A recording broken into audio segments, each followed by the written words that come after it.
tonight, and we hope you learn something new and have a little bit of fun in between. Our goal with these monthly presentations is to inspire, excite, and inform you of amazing world destinations and events. So without further ado, let's begin. Tonight, I would like to introduce our team, have a little travel rebound update, a few trivia questions, a draw prize at the end. If you have any questions, if you could just put them in the chat box, we will stay on after the presentation to answer any questions that you may have. So, welcome. I'm Sandy Lang of Lang Travel. I've been in the travel industry for just over 24 years, and I am super excited to be heading to Germany next year. Nicola? Good evening, everyone. My name is Nicola Ratte. I am with Travel Only with Nicola, and I've been in the travel industry for 14 years, and I am excited to see what Sandy is telling us about the Passion Play today. Hi, I'm Joanne Saab. I'm with Curated Travel.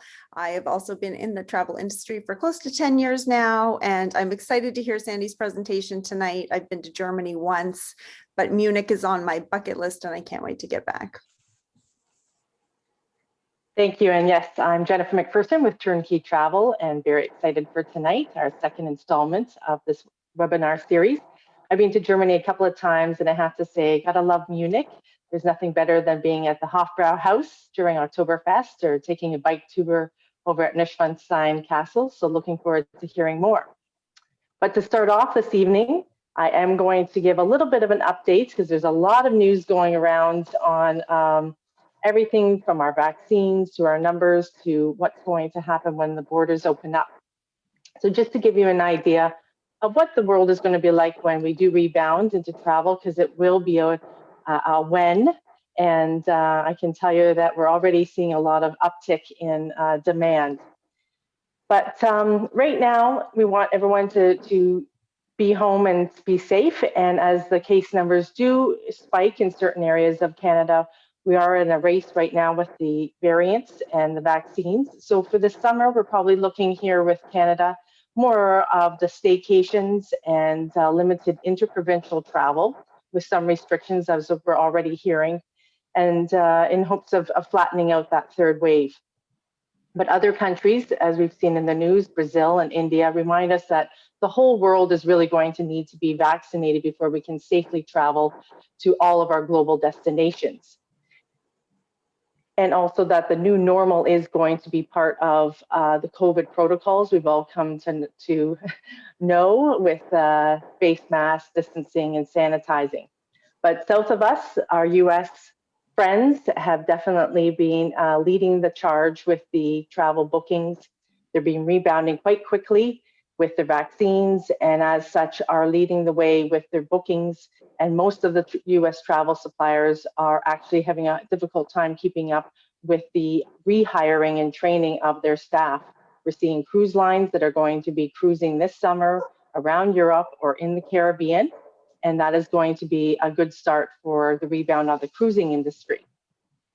Over in Europe, we now also have the one-shot Johnson & Johnson shot resuming, which will be good for countries like France, Germany, and the Netherlands to be opening back up with that level of vaccination. So we could be seeing the EU welcoming more and more tourists. They have announced just recently that they will be welcoming tourists from the US that are fully vaccinated. We don't know exactly what the documentation or protocols are going to be yet around countries allowing travelers who have been vaccinated, but we do know we're going to have some proof, just like you would for any other major destination where something, say like a yellow fever shot into an African country. We're going to need something that is a standardized process around the world so that each country who is welcoming us into their destination is keeping the protocols at a consistent level. So we are seeing more countries opening up. Iceland led the charge, and now Tahiti and other parts. So it's very positive that countries are looking at that. And one of the global organizations, the World Travel and Tourism Council, who is meeting this week on a global conference already has a safe travels protocol. It's a stamp of approval that your advisor, when they are looking and researching for your destinations, can help you ensure that those destinations and resorts are safe with the COVID protocols when they have the stamp. So as we enter the mid-months of 2021, we can see that there is increased demand for travel, but we are in a transition year. And so we need to keep those vaccines up, the case numbers down. Make sure that you're working with one of the advisors who can help you work through some of these new protocols. Get your insurance, make sure that's important, and then we can plan now and travel later. So now over to you, Nicola, for some fun trivia.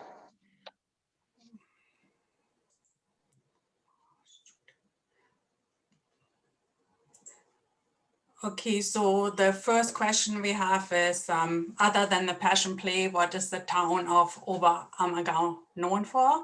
And the second question is, the first play in 1634 was performed in what year?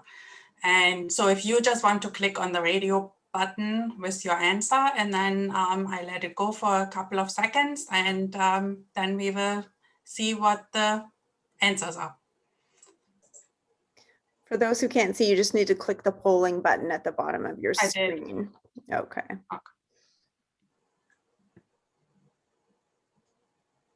No. Can you guys see it?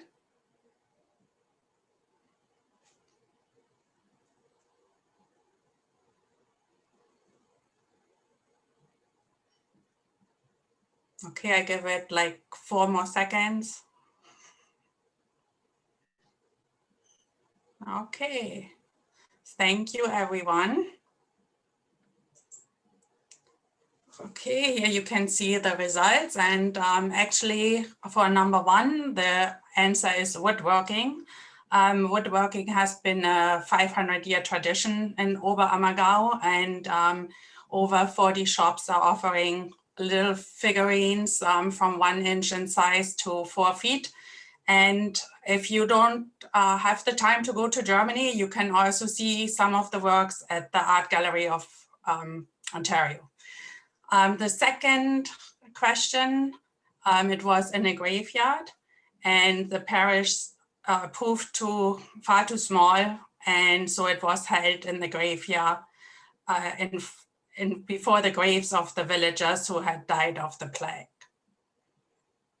And now to Sandy. Thanks, Nicola, and welcome to the Oberammergau Passion Play. I am very excited to bring this to you tonight. This is an event that has been on my bucket list for, oh gosh, at least 15 years.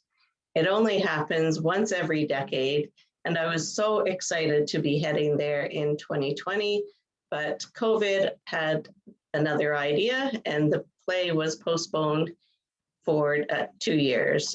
The play has only ever been canceled twice and has been rescheduled a couple of times. Anyway, I can wait a couple more years, and now I'll be there next year. So where the heck is Oberammergau? It's a small Bavarian village in southern Germany. It's 91 kilometers from Munich and is on the Ammer River, almost completely surrounded by mountains. It's in the district of Garmisch-Partenkirchen at 2,500 feet above sea level. If you're walking around the village, you'll notice many of the buildings full of beautiful painted frescoes.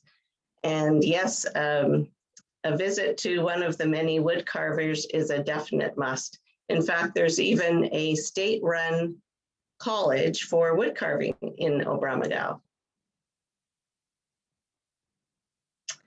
So all of this started in 1633 when the Black Plague was raging through Europe. The village of Oberammergau tried to isolate their village and keep it safe. However, one of their young residents had been off working, and he wanted to come home and see his wife for Christmas. He did, but unfortunately he brought the plague with him. His name was Caspar Schisler. He brought the plague with him, and he passed away along with 83 other residents. The rest of the villagers got together and prayed to God and made a commitment that if God spared their village from any more plague, they would commit to perform the story of Jesus once every 10 years. So now that was 389 years ago, and in 1634, the very first play was performed on the graveyard at the main parish. Fast forward to the mid-1700s, and the play was moved to a field. They needed more space, and there was stages built especially for the plays every 10 years. Word grew about the play, and by 1790, the stage had to be moved again, as there were 5 performances that year for over 11,000 visitors. The first permanent stage was built in 1815 and was redone again in 1890. By 1910, there were 56 performances in the season, with over 223 visitors watching the play. Add another 100 years onto that, and 2010, there was 110 performances during the season for over 530,000 visitors. In 2017, I had the immense pleasure of meeting the director, the man in the gray shirt there, Christian Stackel. He's the current director and has been since 1990. He was born in the village and grew up having the play as a major part of his life. He used to dress up in the costumes and play act on the stage during non-performance days. When he was 23 years old, he approached the mayor and asked if he could direct the play. And in 1990, he was the youngest ever director at 27 years old. In fact, that year, even his father and grandfather were in the play, and he directed them. Preparations for the plays begin as soon as the current year is over. By Ash Wednesday of the year before a play season, all of the participants are decreed to stop cutting their hair and their beards in order for natural growth to occur in preparation of the play. Cast announcements and rehearsals start 2 years before opening night. I also had the opportunity to meet Frederick Mayette, the other man in the suit jacket there. He also grew up in Oberammergau, and he is thrilled in 2022 to be joined on stage by his young son. Frederick played Jesus in 2010 and will do so again in 22. His family, the Mayette family, has been a part of the play since 1890.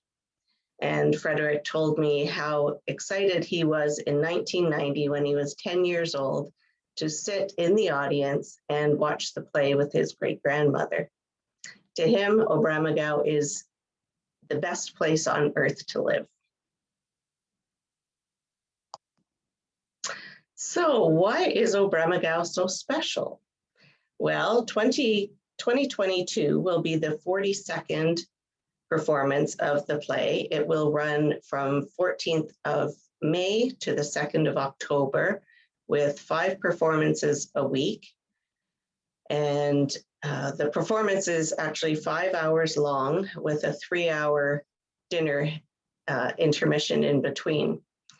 There will be over almost 5,000 visitors in attendance for each performance. It's on the world's largest open air theater. However, it is a covered auditorium. More than half of the town is involved in the production, either sewing costumes, in the choir, stage productions, etc. Everything that's in the play is actually made within the village. All the costumes, all the shields, even the iron helmets are produced by local blacksmiths. Only those who are born in Oberammergau or who have lived there for at least 20 years are invited to participate in the play. Up until 1984, married women or women over 35 were excluded from participating in the play. In fact, until 1990, only Christian residents could participate in the play, and the director was instrumental in changing those requirements. The music for the play is based on composer Diedler, who was actually born in Oberammergau in 1779. So how do you get to visit Oberammergau and see the Passion Play? You can either incorporate a trip to southern Germany into a European vacation, or join one of the many coach tours that include the play. I know Colette Vacations has wonderful itineraries.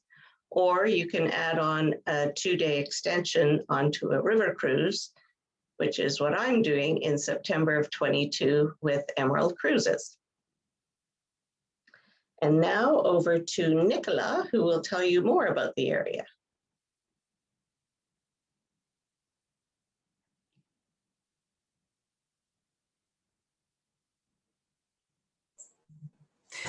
Hi, everybody. Within 60 minutes of Oberammergau is Munich. In this picture, you see the Frauenkirche and the Marienplatz.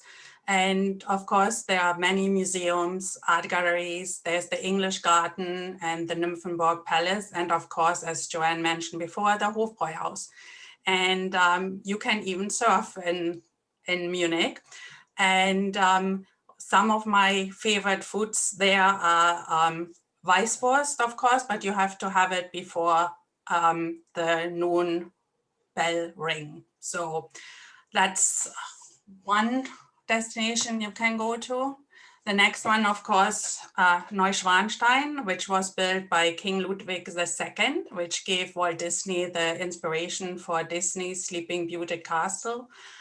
King Ludwig II was also obsessed with Richard Wagner's music and storytelling, and many of Wagner's operas are performed here today.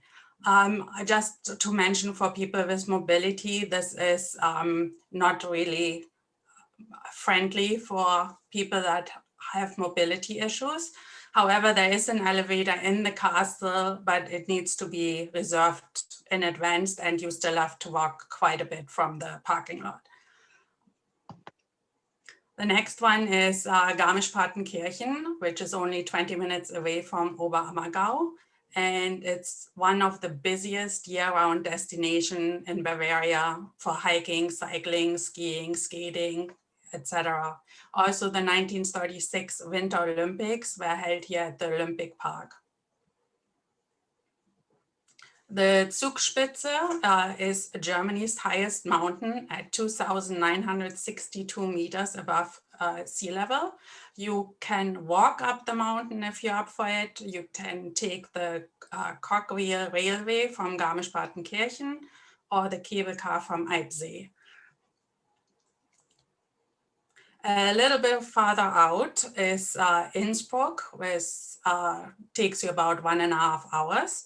And Innsbruck is located on the River Inn and is known for its imperial and modern architecture, and was also the host of the Winter Olympics in 1964 and 1976.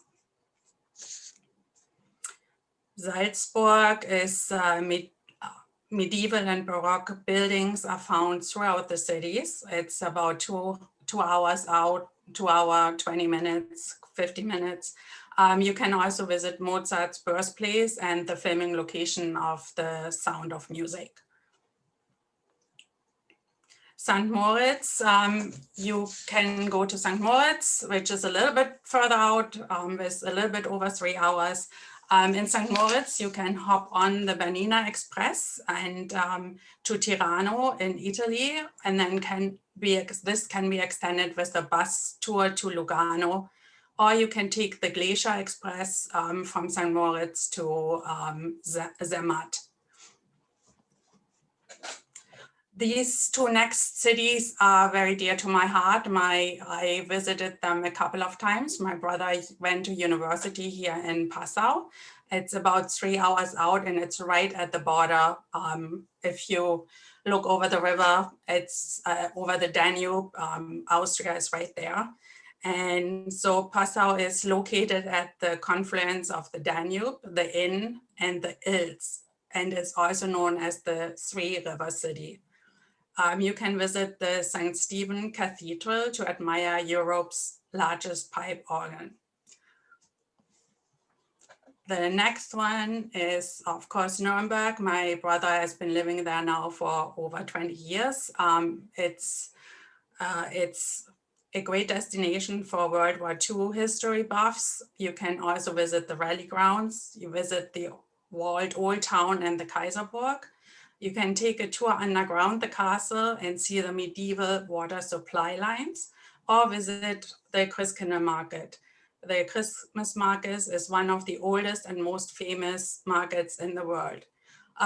Nuremberg is also it's still in Bavaria, but the region it is located in is Franconia, and Franconia has a very specialized, unique cuisine, and you can try like the Bratwurst, the saure Zipfel or Schäufele, or Weizen, of course, is always there, or the Franconian wine, which is bottled in a special bottle, and it's round on the bottom, and it's I think there's a Portuguese wine, and it's somehow connected, but that would be a different presentation. So back to Joanne, I guess.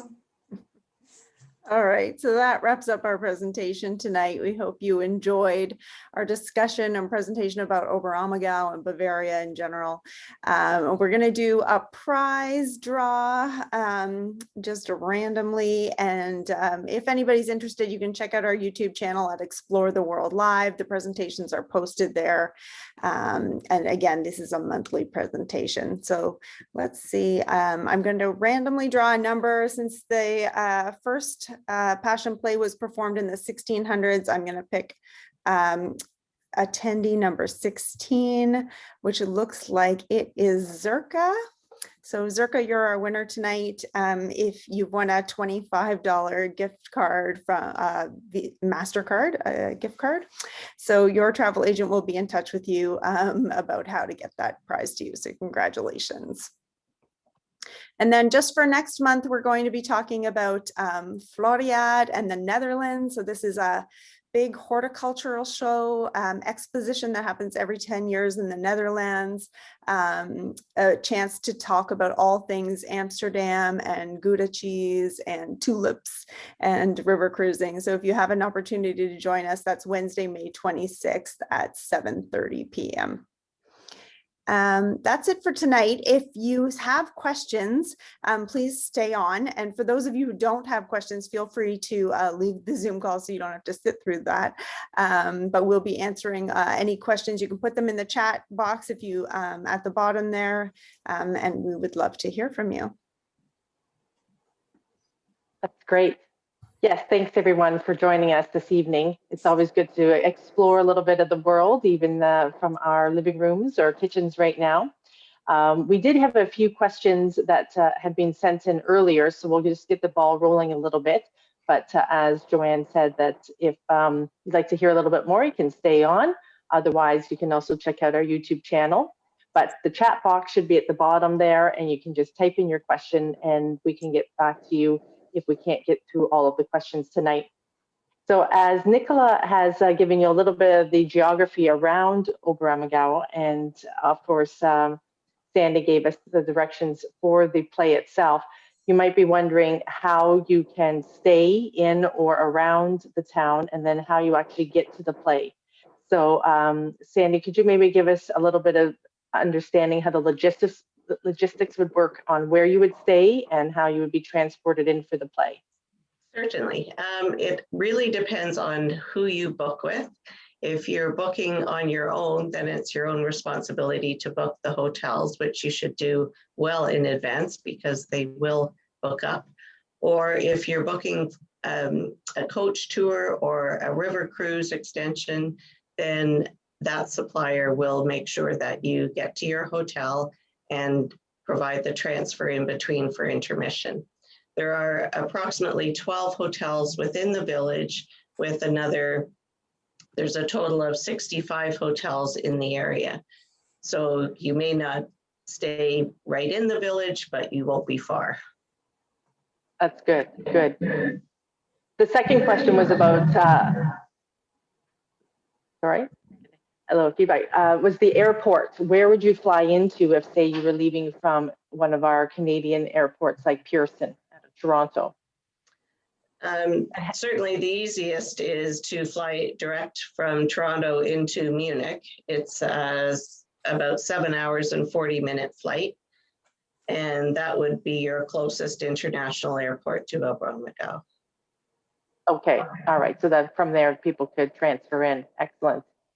And with the COVID protocols, masks, distancing, etc., we saw in the video how close people are seated, or the even the performers themselves on stage.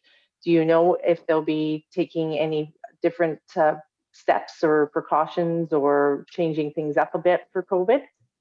It's so hard to know what the protocols are going to be by, over a year and a half from now.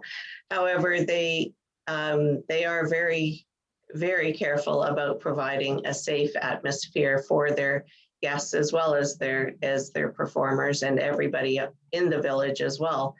They've been through one plague already, so they are very aware of what happens. So I feel very comfortable that they'll have all of the necessary protocols in place. Excellent. Good, good. All right. I don't see any more other questions typed in. So if you do have any specific questions, we are all here for any further follow-ups with your advisor as well. We look forward to having you join us each month. As Joanne said, we've got the Netherlands up for next month. And by all means, tell your friends, but it's just supposed to inspire and engage you. And hopefully we can look forward to seeing you in the future. So thanks again, everyone, for joining us this evening. And yes, we look forward to exploring the world with you. Thank you. Thanks very much. Tschüss. Auf Wiedersehen. Bye. Bye.